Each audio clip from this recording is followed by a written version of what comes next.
joined the free agent frenzy, signing DeMarcus Cousins to a one-year deal for just over $5 million. Remember, Boogie's coming off a torn Achilles with no definitive return date, but the defending champs do add a guy who's been named All-NBA twice.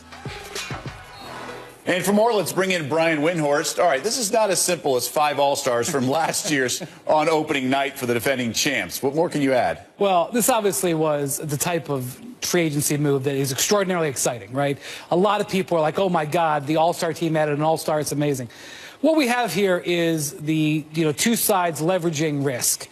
Boogie just didn't have offers. And he didn't have offers because he's coming off a devastating injury that, frankly, is career-threatening. And it's very unfortunate that it happened to him in a contract here.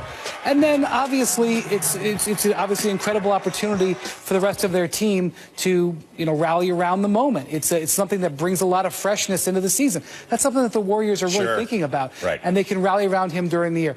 We have to realize here, this is a very serious injury. It's typically a 12 to 15-month recovery time frame. Not necessarily to where you're back on the court, but where you're playing like yourself again. Now, last year, we saw Rudy Gay come back in 8 months. He hurt the injury. He hurt himself in March, came back for training camp. That's abnormal. DeMarcus is hoping he's going to be fine. We're just going to have to wait and see. But they didn't give him a $100 million contract. They didn't even give him $10 million. And for Boogie, if you're going to spend a whole year rehabbing, why not spend a year having fun around the Warriors, competing for a championship and have a great chance to win a ring? It's a great risk-reward for both sides, but it is not reshaping what the Warriors are going to look like. They're definitely going to still be the same team. They're just going to have this guy potentially joining them late in the season. Warriors were already less than even money to win the title next year in Vegas. The odds did even swing further less than even money. Yeah. Let's talk about his former teammate, Rajon Rondo, joining LeBron. Now, when we knew about LeBron going to the Lakers, we're thinking maybe Kawhi Leonard and or Paul George. Instead, it's Rondo, Lance Stevenson, JaVale McGee, a cast of characters, for lack of a better word. That's good. What are you hearing in NBA circles in terms of a reaction? Talking to league executives out there, they don't have any idea what the Lakers are doing. These are not conventional moves. This is not the way the teams have built around LeBron for the last 8 years as he's gone to the finals. It's low on shooting, low on guys who fit together. It is high on guys who are fearless. I'll give them that. But I will say this: we're still early in July. Things can happen. There can still be trades. The Lakers are not a complete team yet. They have some other things that they can do. But as far as the immediate moves after LeBron, these are going to be scrutinized for months because they had a window to do a lot of things here, and the path that they've taken, let's just say, is a little bit thorny and a little bit unexpected. NBA personnel, I don't know what they're doing. Brian Windhorst always knows what he's doing. Joining us.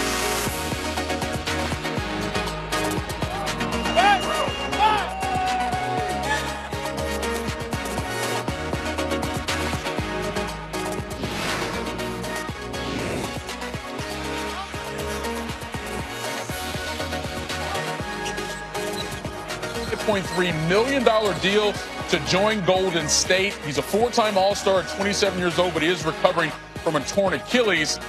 Question mark when he'll be back to the lineup. He says training camp, the team expecting later. He averaged 25 points, 13 rebounds, and 5 assists before his injury last season. Woj joins us now. We heard from Mark Spears, who spoke to Boogie Cousins a little bit earlier, but more levels to this deal and how it played out. Woj, what have you learned? Well, so with DeMarcus Cousins, yes, the injury played a big part in depressing the market for him. The fact that there wasn't salary cap space in a lot of places. But here's a reality DeMarcus Cousins had to deal with and now has to start to rectify in Golden State. His image. There were teams with space who did not want him in their locker room, didn't want him in their organization. And he knows that. And he's got to, he made great strides in New Orleans to turn into a winning player. He got along great with people there. But he has more work to do. He's going to get that chance in Golden State because it was explained to him, DeMarcus, there's going to be nights when you are back playing where you're going to get 5 or 6 shots and you can't complain about it. You're not going, this thing's not going to be built around you. You've got to fit into it. And I think this gives him a chance to prove those things to people in Golden State. And then for the Warriors, here's something that they really like about having Cousins there. Because he will not be ready for training camp, he won't be ready for the start of the season. Maybe December, maybe January, maybe later. Number one, there's no rush to bring him back. They're going to win with him or without him. And the time he's away, he's going to be sitting on the bench with Steve Kerr. He's going to be sitting there in practice and games. They're going to get to know each other. They're going to get to build a relationship before he ever steps on the court. And they think that's really important in Golden State. So before this news dropped, NBA Twitter was all in arms about Rajon Rondo, of all people, joining the Lakers. Of course, LeBron James just agreeing to go there as well. What led into that move in terms of the Lakers thinking to add Rondo? Because you already have Lonzo Ball, who they drafted last year, to be their point guard of the future. Listen, this is a message to Lonzo Ball. I mean, his injury, that knee injury, I think there was a belief around the Lakers is that it was within his world that got leaked out there to keep him from getting traded. He doesn't want to be traded from L.A. Right. It wasn't the Lakers who wanted information out on that knee injury. There were a lot of teams who were checking on possible deals with the Lakers. They wanted to know. There were a lot of questions about that knee. And they want winning veteran players there. This is what you have LeBron James now, and he's 33 years old. And especially Rondo on a one-year deal. They want win now guys. And Rondo's going to challenge Lonzo Ball. Lonzo Ball couldn't stay on the court last year. There are questions about his fitness and the kind of shape he was in. He's coming off a knee injury. They need him on the court. So Rondo's, how Rondo is going to compete, and he'll compete internally. I think it'll make Lonzo Ball better to have Rondo around him, pushing him and mentally challenging him, because there's not a more intelligent a point guard in the league who understands schemes and tendencies of other players than Rajon Rondo. He's a genius level player. Yeah, he's known around the league for calling out the sets of other teams even before those guys call them out. Real quick question on the Lakers. They said they're trying to win now. They told LeBron that. What's the expectation that they still got some more moves to make here? Yeah, I mean, whether they can bring in another backup center, but they need more shooting. And Rondo, when you're going to surround LeBron James with talent, you need shooting. Right. This is a team that needs more. And you'll maybe see them start to address it. But everybody wants shooting in the league. There's not a lot of guys, especially at the veteran minimum kind of contract, which is all they can afford. Well, it was good stuff. Lakers making moves, but also the defending champions as well. Again, agreeing to a one-year, $5.3 million.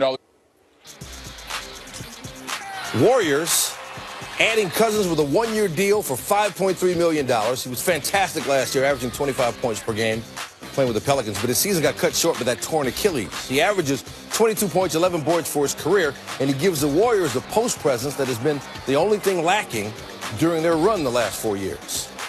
For more, let's bring in Mark Spears, who actually spoke to DeMarcus Cousins in the wake of this deal. What did he tell you, Mark? Well, he told me he was shocked, and all these major free agents, and he was one of them, got to 1201 on the beginning of free agency. He had no offers. And I'll repeat that again. He had no offers, not from the Pelicans, not from nobody. And so he was very confused, very distraught. On early Monday morning in Vegas, he got on his balcony and really thought about things at 5 a.m., called his agent, and decided he had to play the ace that he had. And that ace was the Golden State Warriors. Around 8 a.m. Pacific this morning, he called Bob Myers. He called the Warriors general manager and said he was willing or interested in taking the mid-level exception. So after talking to Steph, after talking to Draymond, who's vacationing in Greece, and after talking to Kevin Durant, he decided that with their excitement about him potentially coming, that he wanted to be a Golden State Warrior and took the mid-level exception to do it. All right, so now he's coming off the Achilles injury. What's the timetable looking like for him to return to the court? Well, and you're talking about a four-time All-Star here, too, going with 4 All-Stars. Right. But what he told me a couple months ago was he expected to be ready for the beginning of training camp, and people kind of scoffed at that. And so I asked him about it tonight. I said, okay, how's your Achilles? You still talking beginning of training camp? Check out his videos on Twitter, on Instagram. He's running on a treadmill. He said he expects to be ready for training camp and ready to go next year. Now, the Warriors may feel something different about it. They may want him to rest. But Cousins adamantly says that he'll be ready for the Warriors' start of training camp. So it seems like the read on this is that he's coming off the Achilles injury, and he wants to play himself back into full health. And his thing was, this was the best of a nightmarish scenario. You have no offers. Okay, so what do you do? He probably could have conjured up a decent deal with a bad team. This guy is tired of losing. I'm in Sacramento where he lost a lot of games. He's ready to win. He wouldn't give me details of who else he talked to or considered for a mid-level, but he is super ecstatic. Obviously, the money isn't something to be ecstatic about for him, but he's super ecstatic about being able to play. As he said, I get to play with the champions. And for somebody that's lost as much as he has to potentially win a championship, it certainly makes the ease of losing so much money easier. All right, Mark Spears with the latest on the DeMarcus Cousins signing. Mark, we appreciate it. All right, Stan. All right, so NBA Twitter is always the best, and they're having a blast with it. You saw Steph Curry. He's already called him the third splash brother. Joel Embiid, if you're not following him, you're not doing it right. He has to weigh in. He said the NBA is nuts, also the best league. Then there's still time to change your mind. And he also says, let's pull a DeAndre Jordan and just trust it. You remember Jordan backed out on that deal with the Mavs. For perspective, let's bring in our Michael Wilbon here on SportsCenter. Michael, what's your reaction to this news? This was wow. This is a different kind of surprise. LeBron going to L.A. wasn't a surprise. We knew there was a limited universe of places that he might go. Boogie Cousins going to Golden State, I don't think a lot of people were thinking about. Last night we were talking about the possibility early in the evening of him joining LeBron in Los Angeles. And now to go to the Warriors, it's also a wow because the element that the Warriors had not had was a big man who can do everything. I realize Boogie Cousins, of course, is coming off of an Achilles tear. If he can come back and be close to himself, the player that we saw last year where he was averaging more assists than anybody playing that position since Wilt, it brings several dimensions to the Warriors that they hadn't had, and they don't have to depend on him. They don't have to get a certain kind of performance from him every night. But if he goes out and delivers anything approaching what we saw last season on any kind of semi-regular basis, that's an enormous upgrade, it seems to me, from what the Warriors have had there. Yeah, this could be a classic case of the rich getting richer. And Michael, as you very well know, the NBA is the least or most predictable of all the sports, I should say, largely because of the best-of-7 format. What would you like, if anything, to see changed? You know, I'd like to see, speaking of format, I'd love to see the league go back to best-of-5 in the first round. That's probably the only change. And I think the finals, if we're talking about travel, I'd love to see 1 through 16 seeding. To do away with the conferences. I know Adam Silver has said travel's the issue, but LeBron's joining the Western Conference, moving to the Western Conference, could be the tipping point in that. But I think all of these things are going to be on the table for discussion, particularly among the Western Conference teams, looking at some of those teams that could win 49, 50 games, possibly be left out of the playoffs. Yeah, Denver Nuggets were one of those teams just missing the playoffs a season ago. Of course, Paul Millsap injury contributed to that. That's our Michael Wilbon joining us here on Sports. Cousins agreeing to a one-year, $5.3 million deal with the Warriors, according to Adrian Wojnarowski. A source told Stephen A. Smith that all the players and Steve Kerr signed off on the addition of Boogie with the feeling that it's a low-risk move. The 27-year-old four-time All-Star, still recovering from a torn Achilles, is not expected to be back on the court until around Christmas or even after New Year's Eve. But he told Mark Spears he wants to be back by training camp. Now, the Warriors, as you might imagine, already the overwhelming favorites to win the title when free agency began. Even money, according to Westgate Las Vegas Superbook. Now, their odds did move to -110 after LeBron agreed to join the Lakers. So what happened when Boogie joined the Warriors? Well, those odds are now -150, which means you have to risk $150 to win $100. We're joined now by Michael Wilbon. And, Mike, we've been talking over the last couple of days about all these moves and what it means for the league. When you heard that Boogie Cousins was joining a team that already had 4 guys that were all-stars last year, now making it 5 in the starting lineup, what was your reaction? Laughter.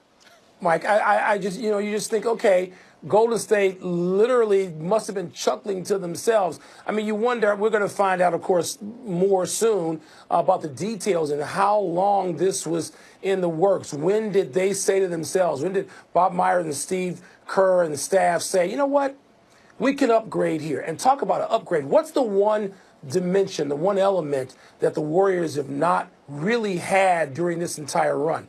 A dynamic big man. A big man who, brings more than just a specific element. They would plug and play. We're going to bring in a guy who's a better passer now, bring in a better defender, bring in somebody who can, play some pick and roll. No. With Boogie Cousins, and we don't know what his recovery situation from his Achilles is going to be. People have come back frequently now, increasingly, from ACL tears and torn up knees and all dimensions. But the ACL has given a lot of people problems that they don't recover from still.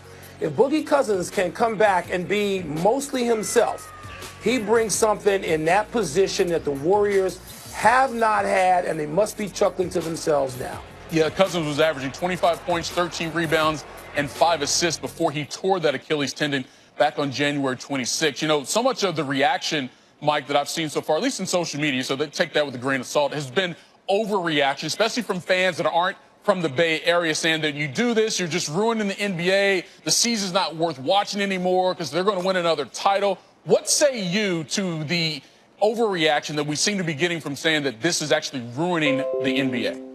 Michael, I'm a lot older than you. I don't pay that much attention to Twitter and Instagram or any of it. You characterize it properly when you sort of hedged.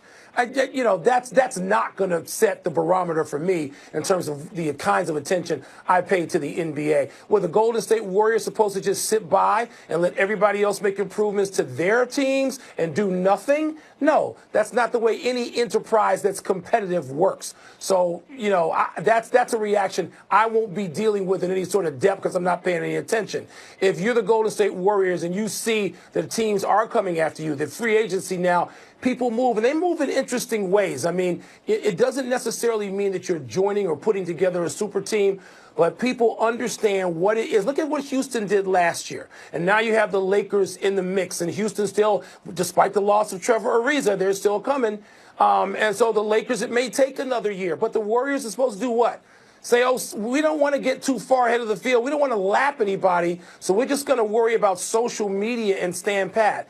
No. They sought to improve their team. And you can't take, I hear other things, Michael, about people talking about how, the Warriors are going to be set for years and years and years. Nothing in the culture today has that kind of shelf life. So the Warriors are trying to win one more, this one. You mentioned the Rockets. GM Daryl Morey has said publicly that he's obsessed with trying to beat the Warriors. Magic Johnson, in the wake of getting this LeBron James news, we've heard that they're trying to win now in L.A. What impact do you think this signing or future signing of DeMarcus Cousins to the Warriors will have on the rest of the summer as it relates to these rosters that are getting reshuffled? Well, look, we knew that we talked about this last night, of course, with the Lakers. They're not done yet, and they're still tweaking. Of course, they come back the next day in less than 24 hours, with Rajon Rondo. So it's true, they weren't finished. And Daryl Morey, we know, in the best of times, if they had won, chances are he'd be tinkering. And, they came a Chris Paul hamstring away, perhaps, from winning the whole thing, certainly the Western Conference. And so I don't know that this ups the ante for them. I still think they looked at the Warriors as something that was out there that they had to reach out and grab. The Lakers knew that starting almost from scratch. And Daryl Morey in Houston, they lost Trevor Ariza. So they're down a little bit here. What do they plan to do to fill that void, just to catch up, and then sort of improve so they can get back to this pursuit of the Golden State Warriors? One of the best things about these offseason moves, Mike, is setting us up for the game, the matches we're going to have coming up later, whether it's opening night, Christmas Day, Lakers, Warriors, Rockets, Warriors, whoever's going to be. It should be fun. Michael Wilbon, thanks for the time here on SportsCenter.